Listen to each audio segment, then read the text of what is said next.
రాత్రి 2 శ్మశానం పక్కన చీకటిలో అకస్మాత్తుగా బైక్ ఆగిపోతే మీరేం చేస్తారు? విక్రమ్ అదే పరిస్థితిలో ఉన్నాడు.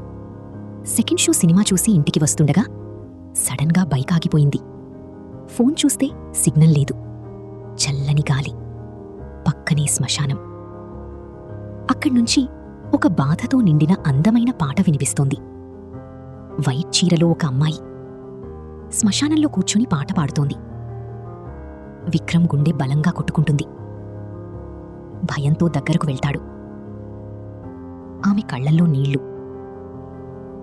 ఆశీష్ నా దగ్గరికి రావడం లేదు. ఆశీష్ ఎవరు? నా లవర్. 5 ఏళ్ల ప్రేమ.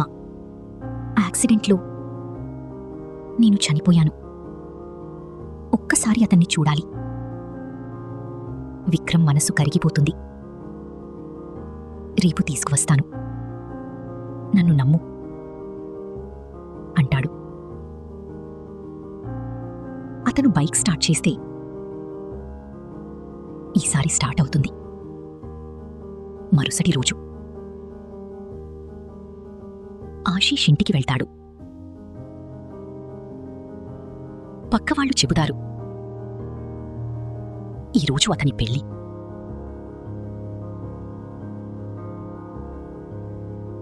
విక్రమ్ షాక్ అవుతాడు. రాత్రి మళ్లీ శ్మశానానికి వెళ్తాడు. ఆమె ఆశగా అడుగుతుంది, ఆశీష్ ఎక్కడా? విక్రమ్ నిజం చెప్పలేక యుఎస్ఏకి వెళ్ళాడు అంటాడు. ఆమె సైలెంట్ అవుతుంది. ఆ సైలెన్స్ మాటల కంటే ఎక్కువ బాధగా ఉంటుంది. రోజులు గడుస్తాయి.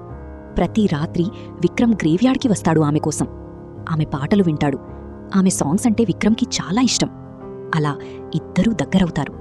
కొన్ని నెలల తర్వాత ఆమె అర్జున్ను మర్చిపోతుంది. కాని విక్రమ్ కోసం ఎదురుచూస్తుంది. ఒక రాత్రి భారీ వర్షం. ఇవాళ లేటయ్యా అని వేగంగా వస్తాడు విక్రమ్. సడన్గా యాక్సిడెంట్.